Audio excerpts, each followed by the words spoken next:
good evening, good afternoon, good morning, whatever time zone you're in.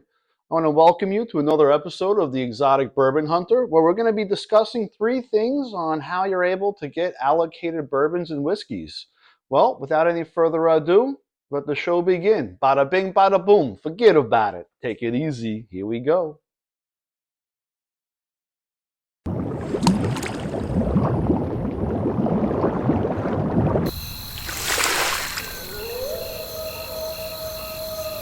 Wow! Hello, how you doing? This is the Exotic Bourbon Hunter coming to you with a very special episode today. This is going to be an episode on trying to educate you on how to get your allocated finds, being able to get out there and getting some things that you might not be able to get. This is just going to be some tips and some tricks that I've learned over my hunting days.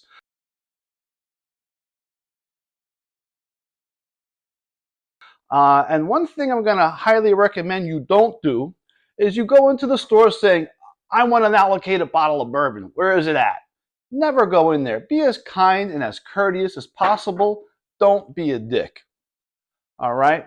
Now, when you go into these places, try to sit there and make relationships with these liquor store owners, make relationships with the store managers.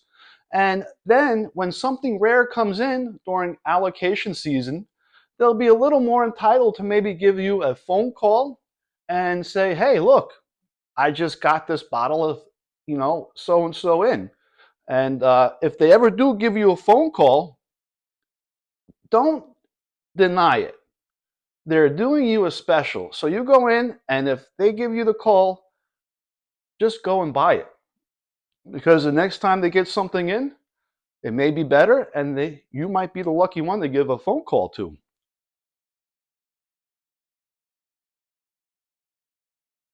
Also, when you go into these liquor stores, go in there and buy other things, okay? I mean, for instance, go buy a bottle of vodka, go buy a bottle of wine, and build up your customer relationships, all right? Another thing you should do is if you're looking for, like, let's say a bottle of vodka, go in there and talk to them and be like, hey, I'd really like to know what is a product that you have a markup on that's going to make you the most money. I want to make you your profit margin. I want to make you money, and I want to make sure that we're going to have these products in, because sometimes they have to sell this stuff in order to get the allocated stuff in. All right?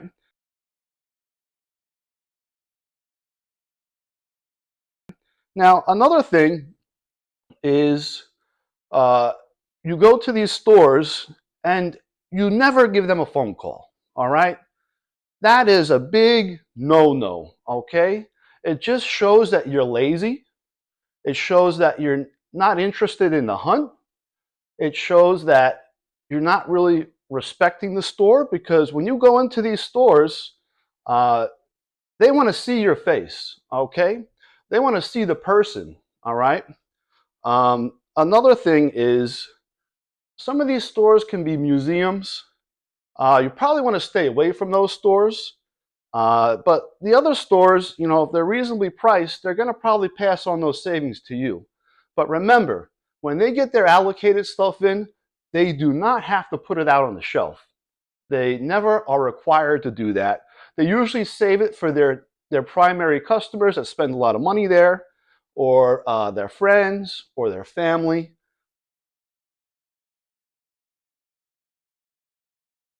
Another thing is, if you get that opportunity to get a rare bottle, don't hesitate to ask them if you yourself can open the bottle there, have a little sample there if it's okay with your state liquor laws.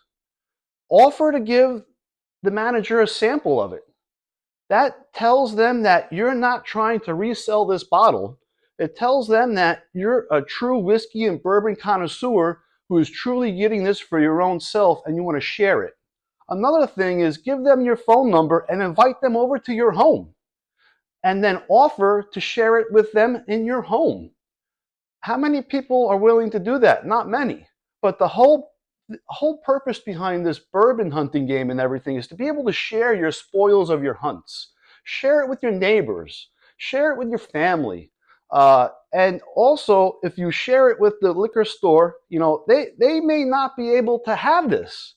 They may not be able to because of the rules of the store owner or the rules of the management, and they themselves are interested in it. But once again, what they're going to do is understand that you're not in this to resell the bottle. Because if they're getting that idea, they're more likely not to give it to you at all.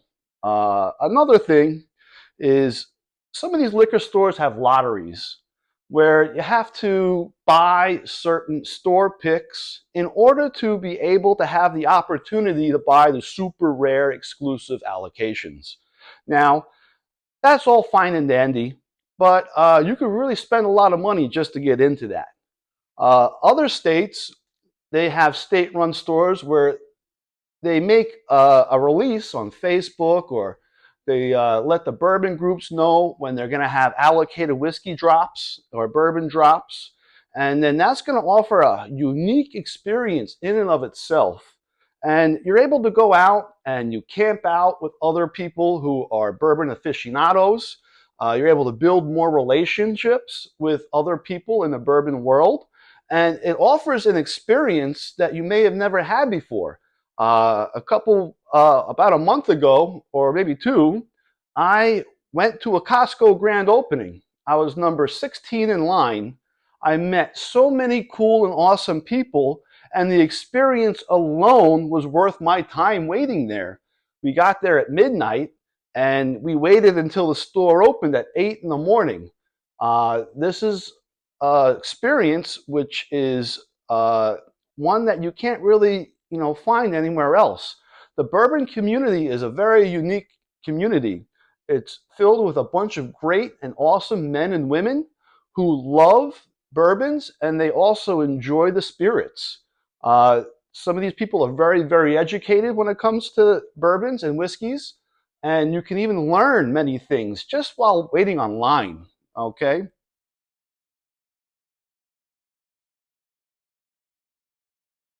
Another trick to be able to find these allocated bourbons is expand your hunting grounds.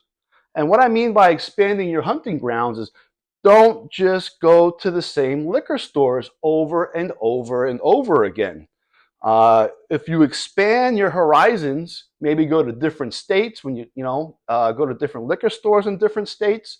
For instance, like Virginia will have different releases as opposed to Florida, Georgia, or Texas. Uh, Weller seems to be plentiful in Texas, but here in Florida, I can barely find Weller. Also, another thing is when you go on these hunts, don't be afraid to go out of your normal realm of hunts. So, what I mean is, you see a little hole in the wall store, go for it. Check it out. Remember, the only way you can be successful in bourbon hunting is by getting out there and doing it. Going out, getting your hands dirty. You know, if you're a dick, you're not going to score a lot. This game is all about building your relationships. If you're not a light person, you're not going to get that phone call.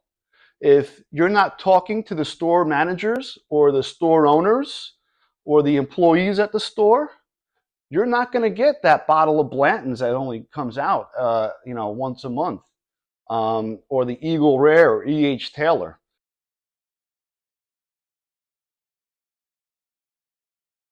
Another thing is you also have to remember to respect.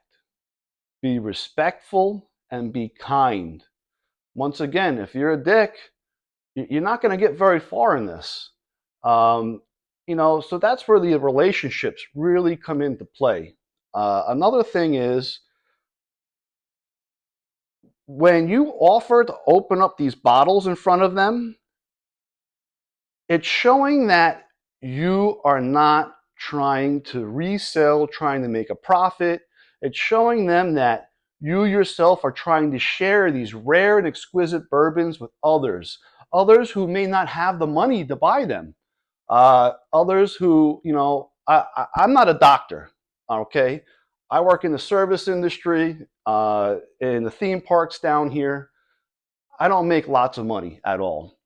But I have been invited out to meet with people and share with, share with some of their spirits. Some of these spirits I haven't been able to find. There's a lot of people out there who are struggling. This is, the end of 2023. Things have been difficult this past year for a lot of people, but remember that, all right? And then the last thing I want to say is when it comes down to dollars and cents, make sure it makes sense to buy it. And what I mean by that is don't pay, $400 or $500 for a bottle of Stag Junior. Just don't, okay? If you can afford it, then go for it. But the whole point of the hunt is to get things as close to MSRP as possible. And sometimes it's very difficult to be able to do that. But don't be afraid to negotiate. For instance, I got these 3 bottles here, okay? I got a bottle of Eagle Rare, a bottle of Blanton's, and a bottle of E.H. Taylor. Say all 3 of these are at the store, and they're all overpriced. Let's say the Eagle Rare is $80 for a bottle. The Blanton's going for $150 a bottle. The bottle of E.H. Taylor is going for $150 a bottle. Go in there, positive mindset, and, don't be disrespectful, but like, hey, what's the chances, maybe we can work out a little deal here. Maybe I get all 3 and you knock off 100, 150, 200 bucks. There will be a lot more willingness to possibly sell you these items at below what they're actually asking for. But on that note, I want to just welcome you all to the channel. Hope you like and subscribe. I also want to wish you all a very Merry Christmas and good luck on your hunting. Everybody, the exotic bourbon hunter out, and forget about it. Take it easy. Cheers, mate.